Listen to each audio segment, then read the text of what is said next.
Hola, ¿qué tal?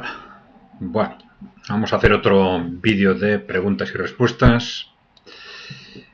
Ya sabéis, por favor, si no estáis suscritos, suscribiros al canal, dándole a la tecla de suscribirse, que es gratuito, ¿no? Y si queréis ayudarnos, pues darle a la tecla de unirme o unirse. Si os parece o si veis algo interesante, algún vídeo interesante, pues por favor difundirlo o proponer a otros que se suscriban. Y dejarnos preguntas, comentarios, propuestas, ideas, que las iremos respondiendo en estos vídeos de preguntas y respuestas en la medida en que podamos. Bien, vamos allá. A ver, Mela46. Bueno, también sobre el tema de la inmigración, ¿no? O del choque cultural derivado de la inmigración. Dice, Euskadistán y Catarruecos, bueno, estamos perdidos. Dicen, vivo en Girona y la Cataluña de verdad no existe. En junio estuve en Bilbo y ya os podéis olvidar de la chapela. Igual que en Cataluña, nos olvidamos de nuestras costumbres. En 2 generaciones, con el volumen de hijos de extranjeros, se implantará el Islam por doquier. Y no pasa del 2030. Bueno, 2 generaciones no cuadra con lo del 2030. Igual hay algo en la comprensión que no se entiende bien.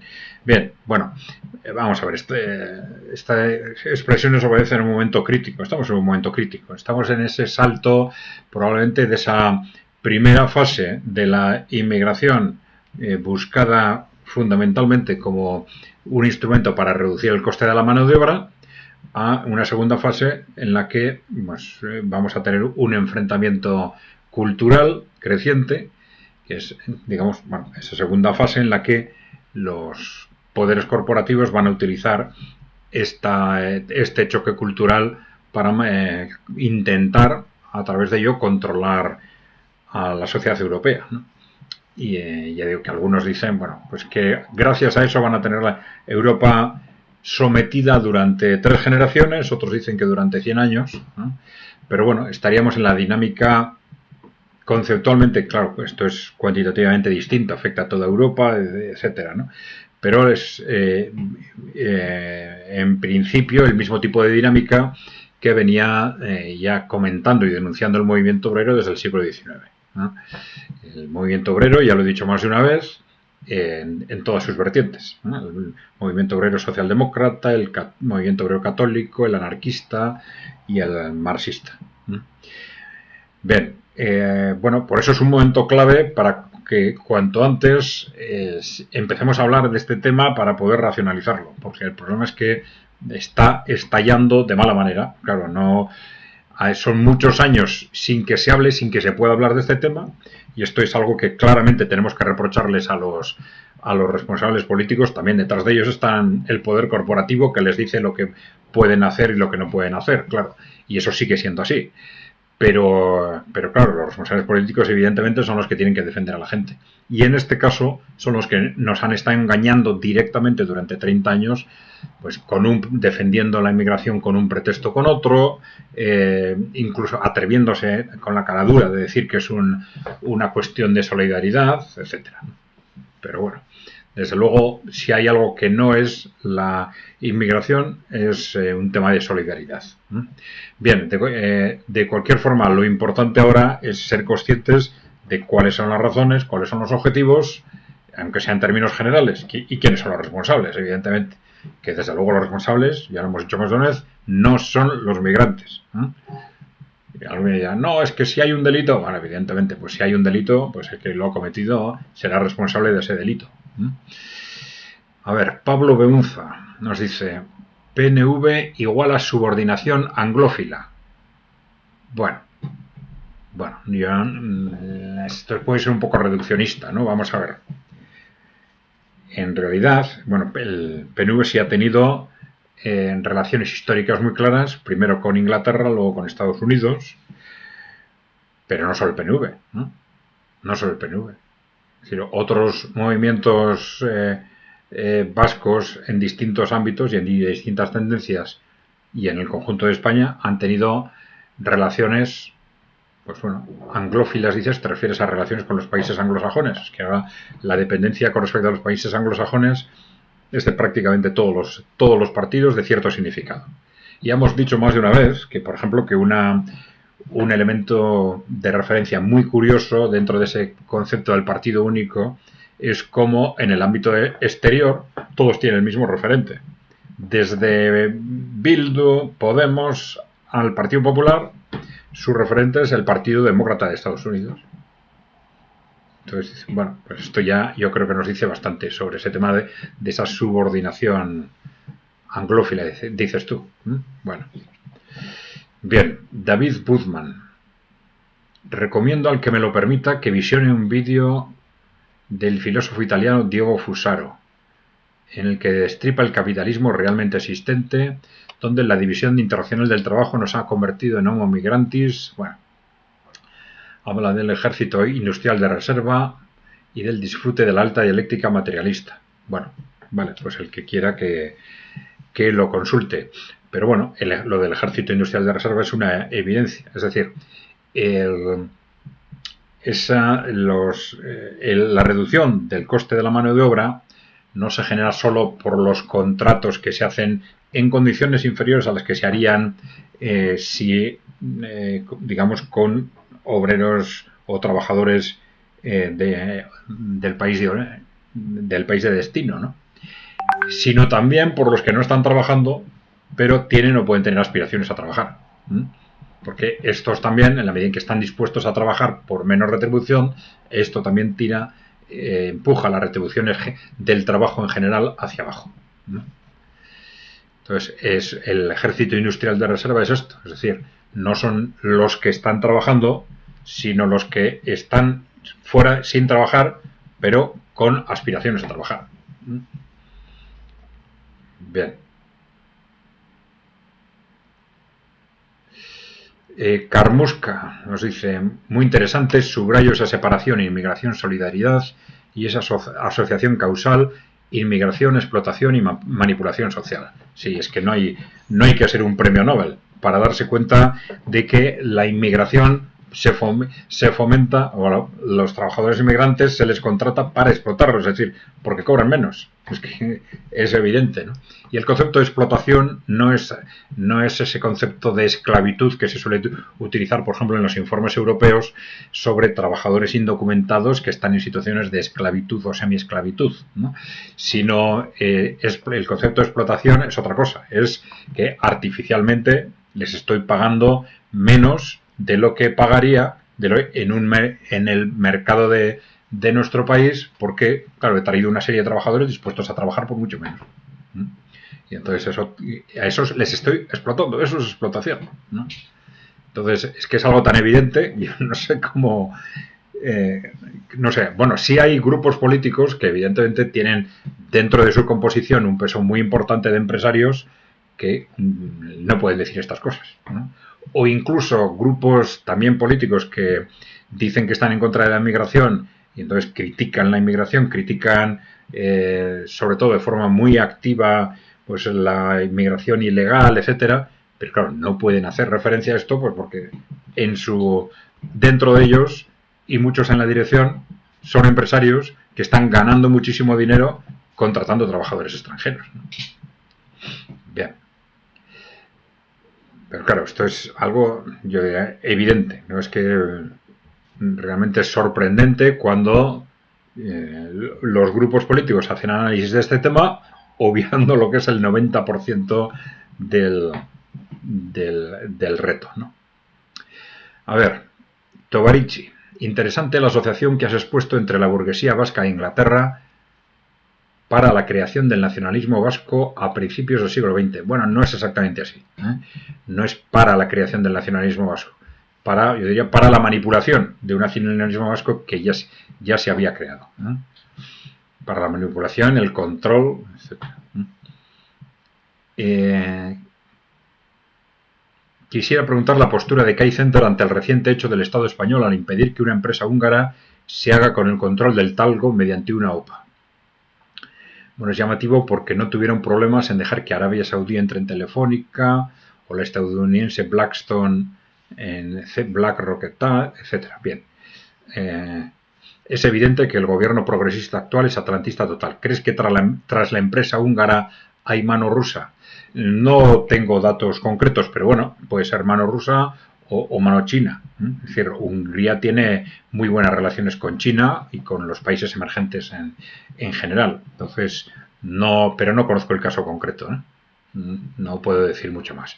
Pero sí es evidente que con este enrarecimiento de las relaciones entre, vamos a decir, Occidente y los países emergentes y en desarrollo, pues se están haciendo cosas que antes eran impensables, tomando medidas contra los países emergentes que antes, pues bueno, no se nos hubieran ocurrido. Pero bueno, y es que estamos en una situación de Guerra Fría. No, esto no creo que ya nadie lo ponga en duda. De Guerra Fría, además con puntos calientes significativos, ¿no? Mira, David Guzmán dice: perdona que te responda, soy un aficionado a estos temas, y está respondiendo a lo que preguntaba Tovarichi, ¿no? El tema del talgo es probable que sea chino. Pues China tiene 40.000 kilómetros de vías de alta velocidad, etc. Puede ser un tema de competencia con las empresas chinas. A ver, bien. Adriano dice: ya, está hablando de este tema que se comentaba de las relaciones entre la historia del PNV y, digamos, los círculos de influencia británicos, ¿no? Entonces él habla del Ramón de la Sota y Llano, distinguido como comendador de la Orden del Imperio Británico. Sí. Bueno, era un conocido anglófilo. Bueno, fue y colaboró muy estrechamente con el gobierno británico en la Primera Guerra Mundial, ¿no? En la Primera Guerra Mundial. Bien. Y en la Segunda en la medida en que pudo, claro. A ver, Tovarichi. Te recomiendo conocer el proyecto Biome, que conocí en Grecia, una fábrica autogestionada por trabajadores que tomaron el control de la fábrica cuando el jefe cerró la empresa. En Grecia ha habido mucho movimiento al respecto del cooperativismo. Sí, uno de los orígenes del cooperativismo de trabajo son precisamente estas empresas en crisis que pasan a ser empresas autogestionadas, ¿no? De estas ha habido muchas por ejemplo, en Argentina hubo un movimiento importante, ¿no? En Portugal también, ¿no? Bueno, en el caso español, las sociedades laborales, por ejemplo, en su conjunto, pues tienen ese origen, ¿no? Empresas en crisis. ¿Qué ocurre en las empresas en crisis? Que en esas empresas el capital ya no obtiene la rentabilidad que espera y huye, o simplemente no hace más inversiones, las inversiones que necesita la empresa para sobrevivir, por ejemplo. Y entonces su instinto en principio es cerrar la empresa. Entonces, incluso una empresa que tiene beneficio cero, pues puede ser interesante para los trabajadores en la medida en que se mantienen sus puestos de trabajo. Y esto hace que se produzcan muchos procesos de este tipo en situaciones de crisis. Las empresas no son interesantes para los inversores, pero sí para los trabajadores, y entonces los trabajadores se hacen con el control de la empresa. Bueno. Tovarichi, respecto a la resolución de conflictos, en una cooperativa los miembros son parte de la persona jurídica que es la cooperativa. Situación no dada en el trabajo por cuenta ajena, evidentemente. Sí, estamos hablando de cooperativas de trabajo, fundamentalmente, pero bueno. En Andalucía hay más del doble de cooperativas que en Euskadi. Sí, bueno. Bueno, eso no quiere decir nada, es que también en Andalucía es 3 veces más grande que Euskadi, ¿no? En extensión y en población, claro. Y el pueblo cooperativista de Marinaleda, donde incluso la vivienda está gestionada por cooperativas, así que la concepción de andaluces como atrasados de Sabino Arana parece inactual. A ver, ya, Tovarichi, es que por una serie de preguntas que has hecho, parece como si estuviéramos relacionando, ya hice algunos comentarios sobre la significación especial del grupo cooperativo de Mondragón, de la corporación Mondragón, dentro del cooperativismo en general. Pero una cosa es la corporación Mondragón y otra cosa es el cooperativismo vasco. Son cuestiones distintas. La Corporación Mondragón está en el País Vasco, pero la Corporación Mondragón tiene un interés específico por su concentración y por tratarse de empresas grandes, de muchas empresas grandes con un nivel tecnológico importante, ¿no? Claro que eso es algo excepcional en el cooperativismo de trabajo en general, y eso es lo que es fundamental, ya lo hemos expuesto, analizar, ¿no?, para el futuro del cooperativismo. Y esto no tiene nada que ver con una posible competencia entre el País Vasco y Andalucía sobre quién es más cooperativista y quién menos, no es otra cosa. Bien. El socialismo autogestionario yugoslavo fue arrasado por el nacionalismo promocionado por la OTAN. Algo a tener en cuenta si se quiere promover algo así. Bien. Si se quiere promover algo así. Bueno, los análisis que nosotros hemos hecho y que hemos comentado en otros programas sobre el socialismo autogestionario yugoslavo no quieren decir que alguien quiera promover algo así. No estamos hablando de eso. Estamos hablando de la importancia que esa experiencia puede tener como referencia para el cooperativismo de trabajo. Que es lo que sí hay que hacer es analizarlo. Analizar qué instrumentos se utilizaron entonces, porque de hecho la autogestión yugoslava sobrevivió durante generaciones funcionando razonablemente bien en el conjunto de la economía, ¿no? Entonces es una referencia importantísima para ver qué medidas se tomaron desde un punto de vista de regulación, de financiación, de estructuras estatales de apoyo, etcétera. Todo eso habría que analizarlo muy detenidamente porque nos puede dar muchísimas ideas sobre qué es lo que podríamos hacer aquí para, desde el punto de vista de la cobertura institucional fundamentalmente, hacer posible o facilitar que el cooperativismo llegue a ámbitos amplios de la estructura económica, del tejido económico. Bien.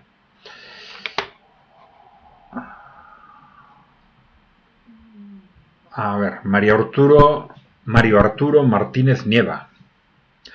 Sobre el tema de Telegram. El tema de Telegram está la detención de Pavlov. Es un paso más en la escalada de la lucha de poderes. Que la detención se haya realizado en Francia es toda una ironía. La tierra de la libertad, fraternidad, igualdad, hace rato que dejó de tener sentido. Signos de la decadencia. Bueno, yo diría que signos del pánico. Bueno, decadencia hay. O sea, Europa y Estados Unidos están en decadencia, eso es evidente. Decadencia, nosotros decimos una vez, ¿a qué le llamamos decadencia? Decadencia no es tener problemas graves, tener problemas estructurales graves. Decadencia es haber perdido la capacidad de hacer frente a los problemas. Y eso es algo que es evidente que nos está pasando en Estados Unidos y en Europa, vamos a decir, en los últimos 30 años. Los grandes problemas se esconden y esto hace que se vayan haciendo cada vez mayores, cada vez mayores, cada vez mayores. Y no se esconden por casualidad, porque detrás de todo esto hay unos intereses de grandes corporaciones que, de hecho, ellos, junto con la clase política dependiente de ellos, están destruyendo Europa. Están desde hace 30 años aproximadamente. Bien, sí, decía que movimientos como este de Telegram responden a esa obsesión por controlar Internet, que responde a ese contexto de pánico en el que se encuentra ese poder corporativo. Ya decíamos que por 3 factores. Primero, Internet es uno de ellos, esa pérdida del control parcial pero creciente de la opinión pública que se está generando como consecuencia de Internet. Segundo, el agotamiento del modelo económico que les sostiene. Y tercero, el avance de los países emergentes, China y Rusia fundamentalmente. Avance económico y últimamente ya enfrentamiento incluso político y militar. Bien.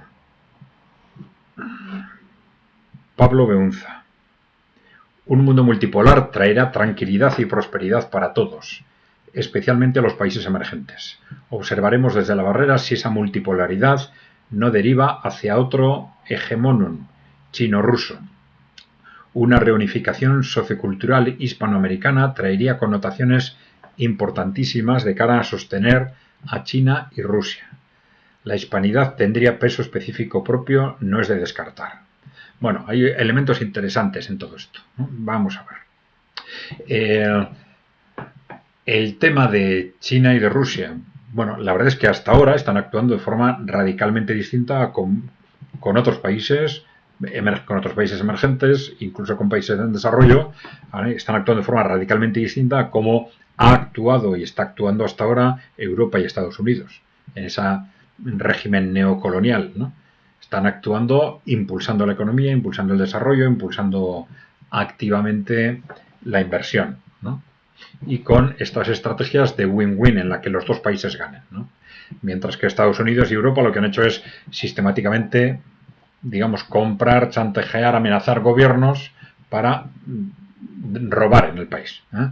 Robar, extrayendo, llevándose materias primas a precios ridículos, etcétera, utilizando ese país como mercado o obligando a ese país a tomar las medidas que queremos que tome. Bien, entonces, ¿qué miedo? Bueno, vamos a ver, precaución con respecto a que un país pueda actuar o no de una determinada forma, eso siempre hay que mantener. Bueno, siempre hay que mantener una duda razonable, ¿no? Ahora, sí es cierto, yo creo, que un aspecto muy importante para identificar cómo un país va a actuar hacia afuera es cómo actúa hacia adentro. Y entonces vemos que hay gobiernos que nos dirán, bueno, es que China es una dictadura. Bueno, pero eso es otro tema. Pero está claro que, aunque sea una dictadura, China, el gobierno ruso, básicamente actúa a favor de China, a favor de los chinos, a favor del desarrollo de China. O sea, no hay más que analizar las medidas que se van tomando y se ve que esto es así, ¿no? Y en Rusia también, ¿no? Cosa que no sucede ni en Europa ni en Estados Unidos. Entonces, claro, cuando el que manda actúa de esa forma en su propio país, pues no hay que esperar que actúe de otra forma en el exterior, con otros países, ¿no? Entonces, sin embargo, si hay un gobierno que entiende lo que es el bien común dentro de su propio país, es mucho más fácil que lo entienda en su relación con otros países, ¿no? Bien. Lo de la reunificación sociocultural hispanoamericana. Vamos a ver. Si hispanoamericana, desde el punto de vista de Latinoamérica, pues es evidente que hay una posibilidad de actuación conjunta evidente. Lo de que en esa, vamos a decir, federación, agrupación, en esa posible interrelación de Latinoamérica entrara España, o España y Portugal en su caso, eso lo veo muchísimo más lejano. Pues claro, sí, hay referencias históricas de hace 200, 300 años, ¿no? Pero ahora, no sé. España está tan interrelacionada ya con Europa a todos los niveles, porque hay entre los que defienden esas cosas, eso hace referencia a que, bueno, pues a esa, digamos, legado histórico del Imperio Español, que como opuesto al modelo anglosajón, que ha sido el imperante en Occidente.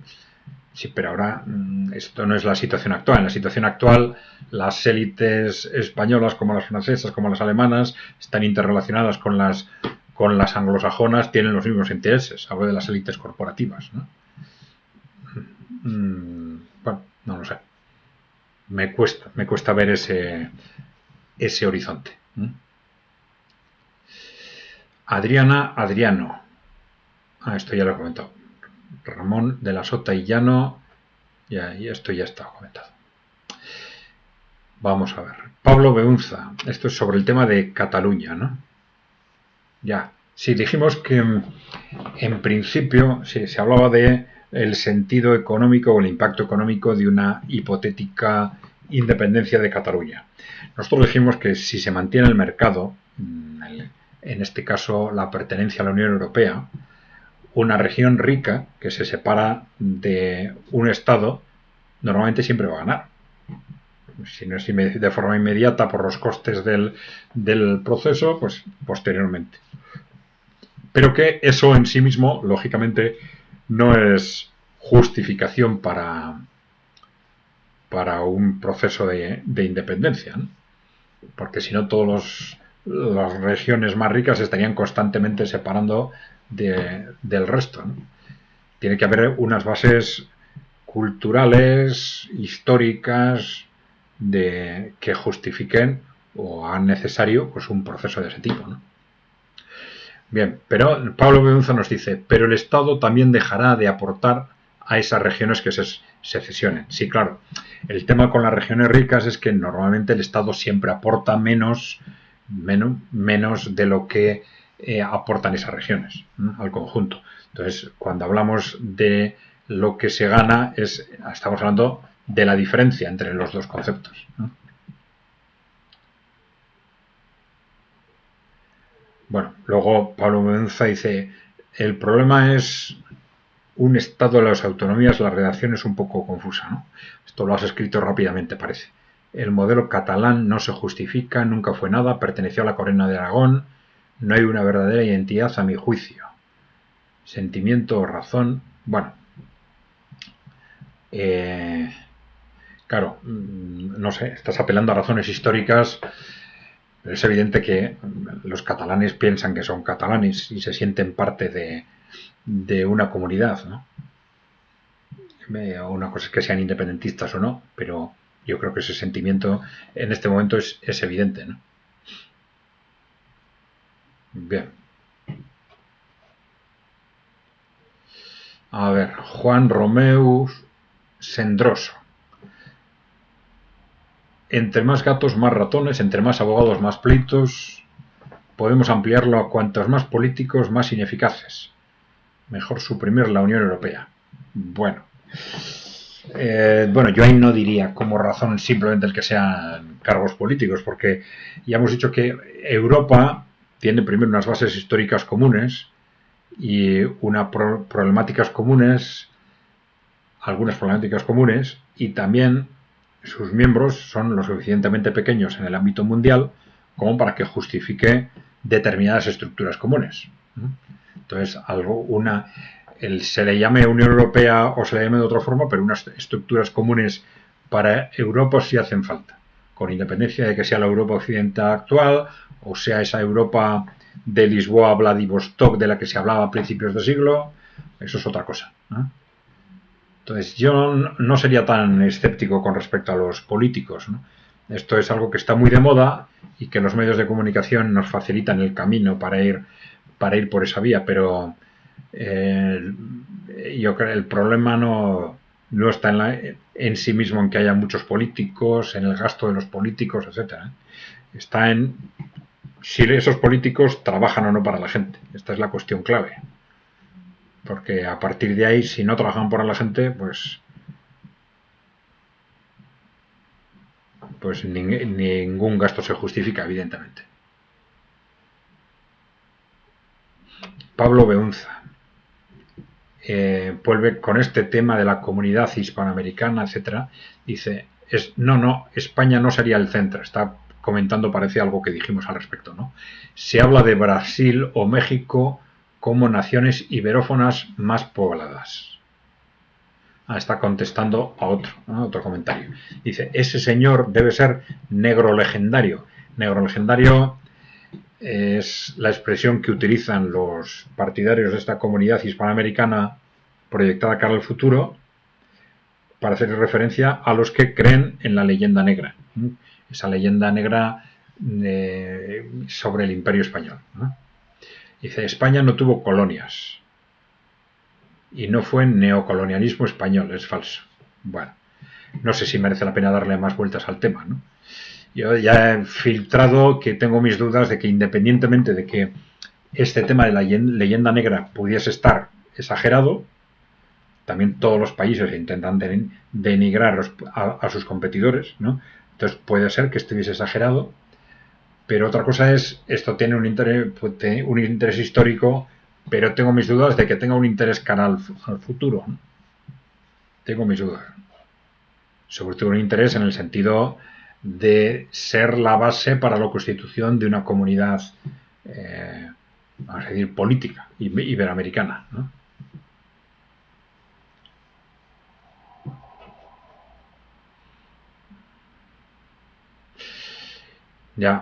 Vamos a ver. Giancarlo Perecini, ¿no? Está comentando el vídeo que hicimos, que titulamos La OTAN no es tan tonta como parece. Entonces él dice, sí lo son. 60 años demuestran que lo son con certificación de calidad. No lo sé, no lo sé. Vamos a ver, en principio la Guerra Fría la ganaron. La ganó la OTAN o la ganó Estados Unidos, como quieras. Luego, cuando termina la Guerra Fría, la OTAN en realidad se convierte en un instrumento de Estados Unidos para mantener o ampliar su control, su influencia sobre todo sobre Europa y para acercar a Rusia, etcétera. Entonces, no sé. Otra cosa es que no estemos de acuerdo con ellos o que, claro, ese poder no haya sido algo gestionado en base a los intereses ni de los ciudadanos europeos ni de los ciudadanos norteamericanos, sino claramente esos intereses corporativos que están detrás del atlantismo, etcétera, ¿no? Pero bueno. A ver.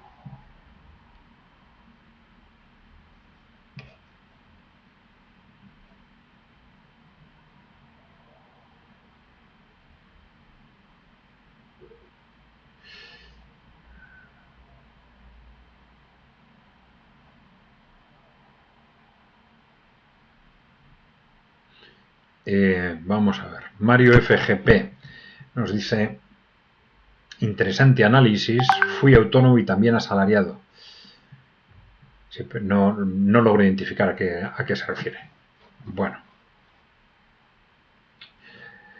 Vamos a ver. Sade 1561 dice: ¿han reflexionado en Ekai Center sobre los motivos que han alejado la posibilidad de nuevas revoluciones políticas desde los años 70?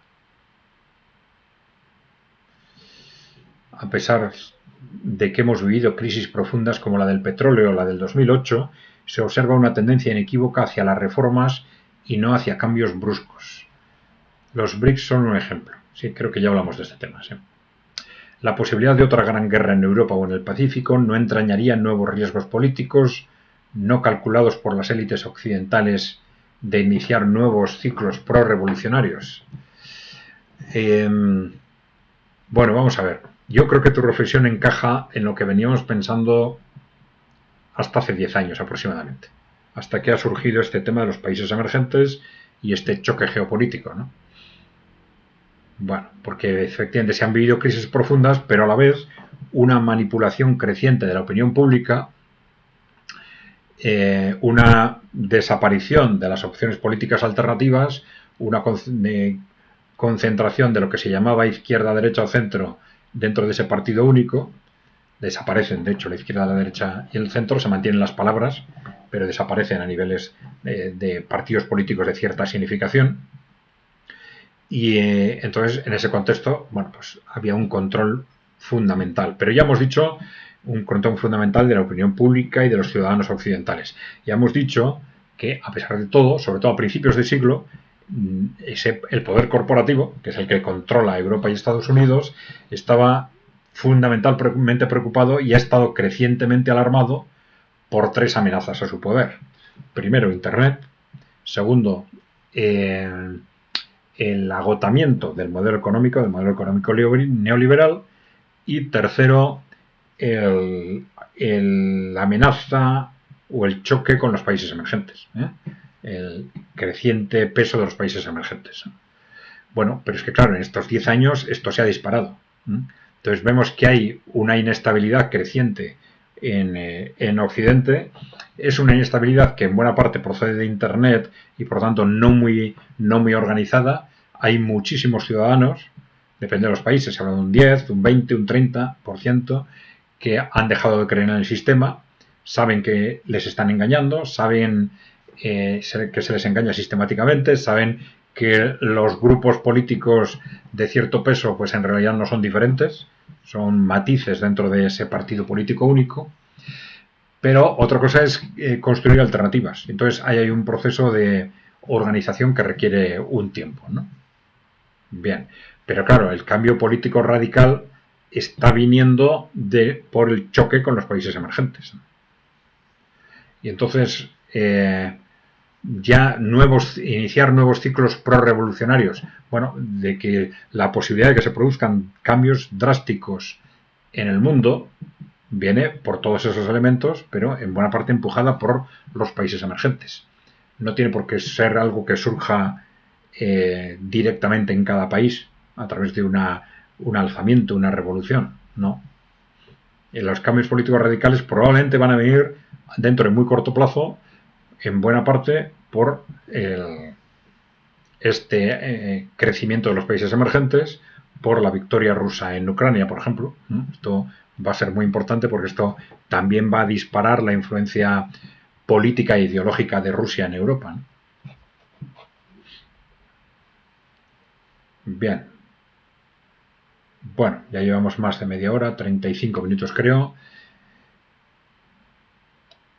Bien, pues vamos a dejarlo ahí, si os parece. Venga.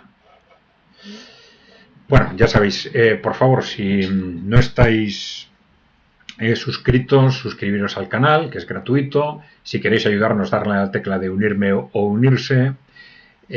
Difundir lo que os parezca interesante, proponer a otros que se suscriban y dejarnos en el canal propuestas, preguntas, ideas, comentarios, y los iremos analizando en estos vídeos de preguntas y respuestas en la medida en que podamos.